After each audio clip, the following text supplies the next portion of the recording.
Hello people, what is up? আশা করি সবাই খুব ভালো আছেন। Welcome to my another new blog. Keep watching the full video. Whatever, I will introduce my client. Client actually, she is one of my friend. Yes, Okay. we are friends. Okay, whatever.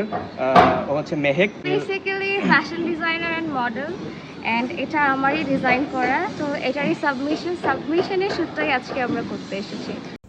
আজকে আমরা shoot করছিলাম উত্তরায়। জায়গাটা আসলেই খুব সুন্দর ছিল, fully natural একটা প্লেস। তো প্রথমেই পোর্ট্রেট শ্যুট করছিলাম মেহেকের নতুন ডিজাইন করা শাড়িতে। তাকে অনেক বেশি সুন্দর লাগছিল, তাই আমি বিভিন্ন অ্যাঙ্গেল থেকে শ্যুট করছিলাম। আউটডোর শ্যুটে মিন্ট লেমনেটার অল্টারনেটিভ আর কি হতে পারে। ওকে গাইজ, আমরা হচ্ছে এখন আমাদের 2 নাম্বার যে শ্যুটটা, সেই শ্যুটটাতে চলে এসেছি।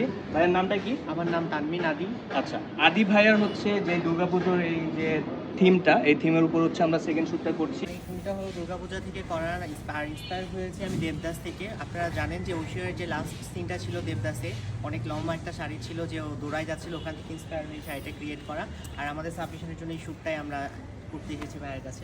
এরপরেই আমরা আজকের দিনের আমাদের সেকেন্ড শ্যুটটা করছিলাম।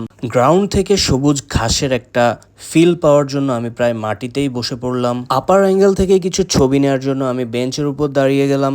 এরপর শাড়িটা একটু নিজের মতো করে ডেকোরেট করে নিচ্ছিলাম, কারণ এই শাড়ির মেইন যে লুকটা সেটা হচ্ছে আঁচলে। যেহেতু এই শাড়ির ফুল ডিজাইনটা দেবদাস মুভি থেকে ইন্সপায়ার্ড হয়ে করা, তাই আমি অনেকটা ট্রাই করছিলাম যেন দেবদাস মুভির একটা ভাইব যেন কিছুটা হলেও ভিজুয়ালাইজেশন করতে পারি এই শ্যুটের মধ্যে।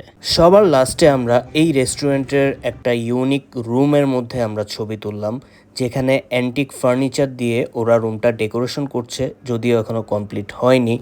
বাট এই রুমের এনভায়রনমেন্টের সাথে কস্টিউম আউটলুকটা এত বেশি ম্যাচিং হয়ে গিয়েছিল, ছবির আউটপুটটা খুবই অথেন্টিক লাগছিল। ছবিগুলো আপনারা দেখতে পারবেন রক্তিম ফটোগ্রাফি ফেসবুক পেজ এবং ইনস্টাগ্রামে। আজকের ব্লগটি এই পর্যন্তই। দেখা হবে নতুন কোনো ব্লগে, নতুন কোনো জায়গায়, নতুন কোনো অ্যাডভেঞ্চারে।